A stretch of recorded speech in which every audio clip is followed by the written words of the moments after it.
There have been some big Marvel PMG cars that Mm, have sold, yeah, and then there have been some cars that have been PMGs that have declined in price. right. What are your thoughts on the Marvel PMG market, kind of short term and going forward? Oh man, I have two different minds on that market. On the one hand, it's exhilarating. It's been, you know, when Steve Aoki got involved in it, and I don't want to say too many nice things about anybody that I don't know because I don't know Hmm. Steve, but watching him from afar, seems like the guy has the collector bug or the collector gene, to whereas he got so excited about the Marvel PMG stuff that he just dove in and he starts building the sets and he's going crazy with it.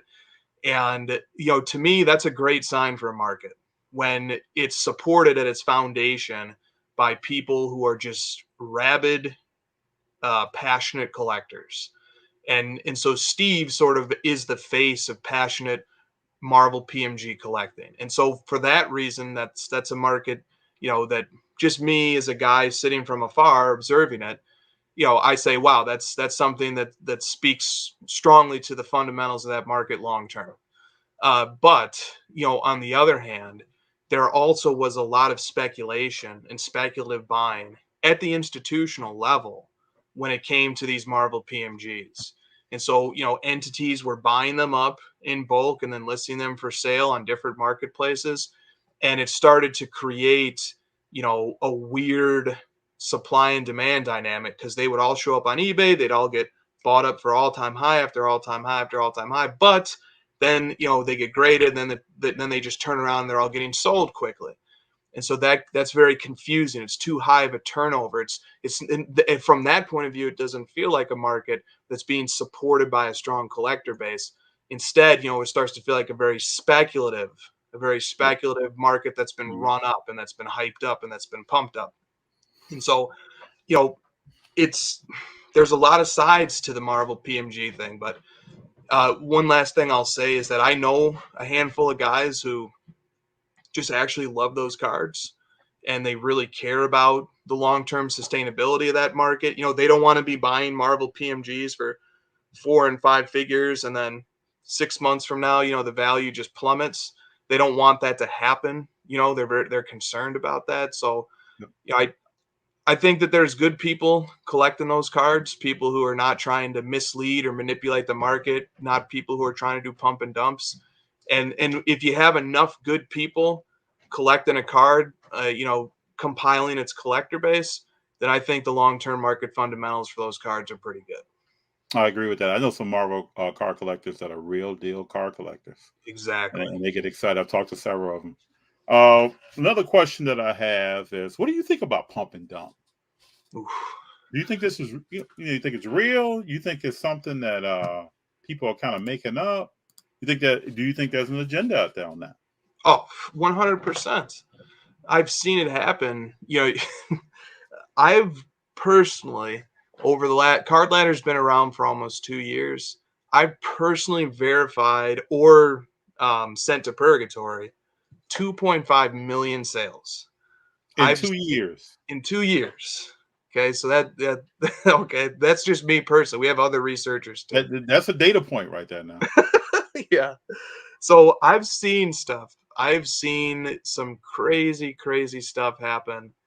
Now like it's important to distinguish. Like we've got quite a few scandals in this hobby. We've got trimming, which was a big topic 3 years ago, and now Hmm. it's kind of becoming one again. We've got um, uh, shill bidding, which is an enormous problem that just never goes away. And then you've got the pump and dump thing, which honestly which has a content dimension to it. It's people using their Instagram accounts or their Twitter accounts or their YouTube channels or their podcast network. They're using one of their avenues of communicating with the public to make a persuasive case about why a certain card is too cheap and the value should be more. This is underrated. This is undervalued. And then so that's the pump aspect of it. And then the dump is once the card in question has been sufficiently inflated in price, then they turn around and now they're selling those particular cards that they just got done telling their audience is undervalued. Well, then they turn around and they're selling those cards. And so we had some of the most influential content creators in the hobby doing this. And so because, and to their credit, because I can't read people's minds, some of them have said they didn't know that doing that was wrong. They didn't know that putting out a video and saying, hey, these cards are undervalued, while not telling the audience that they owned those cards. And then when the value in those cards went up, they turned around and sold them. They said they didn't know that was wrong. Okay, so they didn't know it was wrong. And so some of the fixes that they put into place were, they would implement policies that said, hey, if you're a content creator on our channel, you can't sell a card for 30 days after you wrote about it or something. So they tried to create policies and guidelines to fix it, and that's great. To their credit, that's great.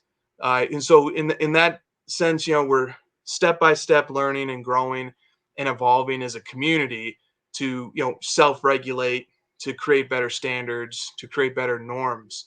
But the pump and dump, the reason why it's a problem is because it's manipulation and it's deceit. There's an inauthenticity, there's a greed at the core of going out and telling a group of honest card collectors who are in an audience that something's too cheap when that content creator doesn't believe it. They just want to create a whirlwind. They want to create a hysteria. They want to create FOMO around a particular card or a particular type of card so that then they can turn around and cash in on it and sell the copies that they're already holding so they can go on and move on to something else. So, pump and dump, it's not just a problem in cards. It's regulated in the stock market. It's regulated in other equities markets. It's unethical, and it's really too bad, because it's just like trimming. What is trimming? Trimming is manipulating and altering a card with the hope of misleading the person who later buys it to pay more money for it. That's the same thing that a pump and dump is. It's misleading a group of people to hopefully get them to pay more money while not telling them that, this person has a position on that particular card. It's pretty unfortunate, man.